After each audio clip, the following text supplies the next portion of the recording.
Hey everybody, it's Will with Spectra, and today we are on the farm, and it's a hot day, I'm not gonna lie. I'm used to the AC, the ice at the rink, and this is not the same type of deal, but we're doing it so that we can bring you vehicles that have never been at the TCC before for this year's edition of Touch a Truck on the Road.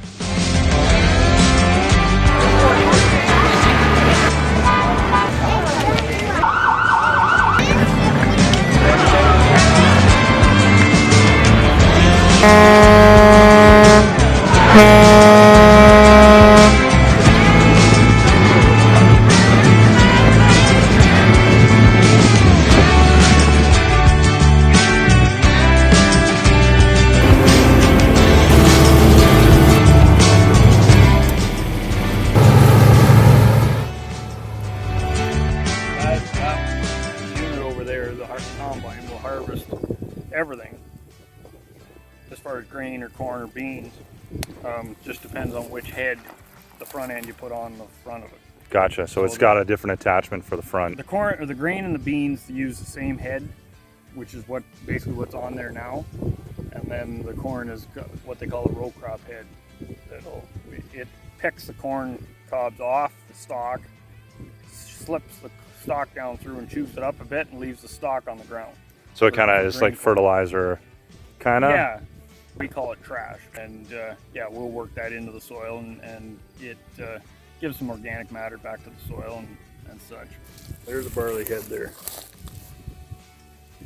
So what we're going to do is we're going to come along with the machine, the combine.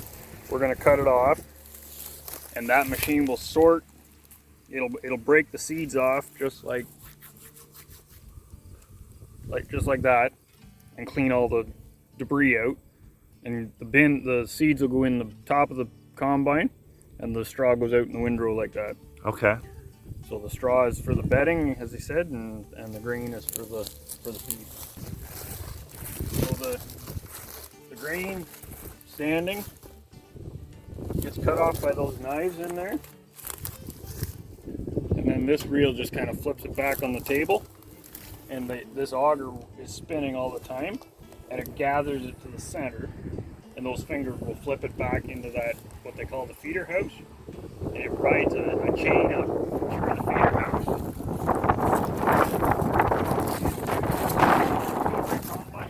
Okay.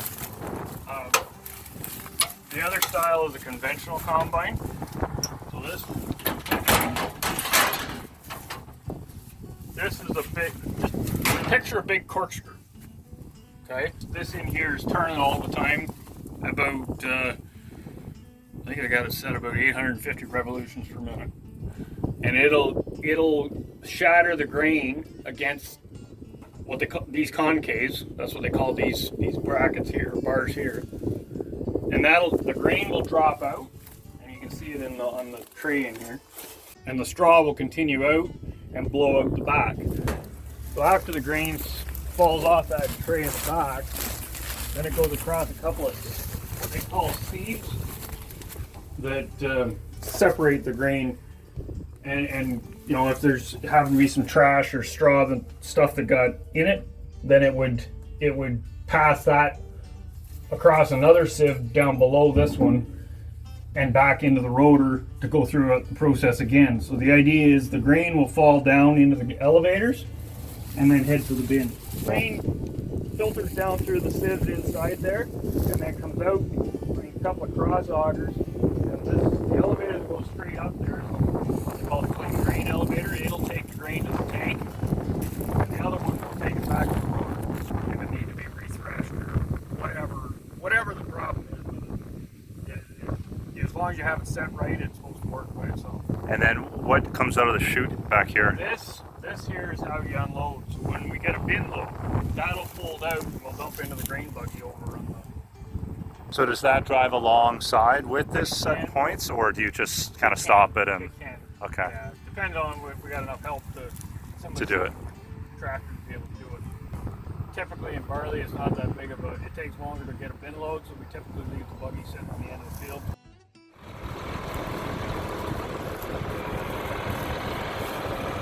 Basically, the straw is picked up with the pickup, the yellow thing, It'll slip it in. You see that bunch of fingers in behind there that are shiny? It'll roll it, and it'll just start to roll. And as you keep putting more material in, it keeps getting the bale bigger. The belt, just keep rotating the bale. Once you get a full bale, the computer tells you, and you drop it and pick it out. So how many bales will that do before you kind of, it looks like a wire mesh of some sort that wraps it. What they call net wrap. Okay. It's plastic? It's the same as twine, string. Okay. It's just what we use to wrap the bales with. It keeps better if you store them outside. Like we happen to store the bales outside, so it allows the water to shed. And it's just you can see it's crossed. Gotcha. Yeah, when I was walking by it almost looked like a metal, but yeah, it's just got the shine from the plastic. And you shove the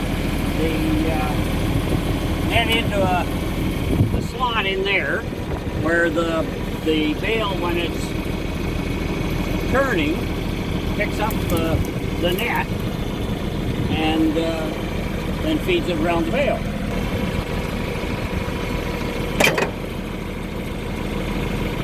So how many bales will be wrapped with one roll of this? About just over 200. And it's so slow, using twine compared to this. The bale has to go around 10 or 12 times to put the twine on. This is 2 3/4 times around, and it's done. And you pick it out. And how much does roughly a bale weigh? These straw bales probably 400 pounds. The bigger hay bales are probably 850 to 900. So I'm assuming you guys have a tractor that comes by and just hoists them up. We'll get tomorrow we'll probably have the tractor and either the float behind the truck, or else we'll be bringing up the tractor wagons to get it down to the barn and getting off. Because this is hay for next year. All that green stuff is hay for next year. So we don't want to leave the bale sit on it any longer than we have to, because it'll kill those seeds, those young plants. Now, when I was a kid, whenever my parents would drive by, they would tell me that they were marshmallows in the field when they're wrapped with the white plastic. So what does that do? Those are probably high moisture hay bales. Same process as what you're seeing here, but then they wrap it in plastic to preserve it. So instead of picking it up off the field and blowing it in the silo, or in what they call an egg bag, which is a big plastic bag, they'll wrap them and it preserves the feed. It's a higher value feed, more nutrients. It hasn't sat out in the weather, whether it be bleach from the sun or whatever. It hasn't sat out as long and lost some nutritional value. So that's what that is. And there's many different styles of that. Like there's what they call a tube wrapper, which is the bales are all lined up in a long row. Yep. There's the individual wrappers like you just described. Some farmers will wrap them in the field here, like as they're kicked out like this, and then come along with a grapple and pick them up and set them on the wagon. Others will transport them from the field to wherever they're going to store them and wrap them there. I'm the current president of the Durham Region Federation of Agriculture, and we have just over 1,000 members, which represents the majority of farms in the region. There will be other farms that are not members of our organization, but we certainly represent the vast majority. The economy in Durham Region, agriculture is right up there at the top. It's a major contributor to the economy in Durham Region. A lot of people, if you're sticking down along the 401 corridor, a lot of people wouldn't necessarily know or appreciate that. But you get a little bit further north, and you start to see how much farming is going on in Durham. For those watching, how can they help support the farmers in Durham Region? Certainly, keeping your eyes peeled as you're out and about. A lot of the highly traveled roadways in the region, you'll see, especially this time of year, farm markets, but even there are some which are operated on a year-round basis, again, in some of the more prominent locations.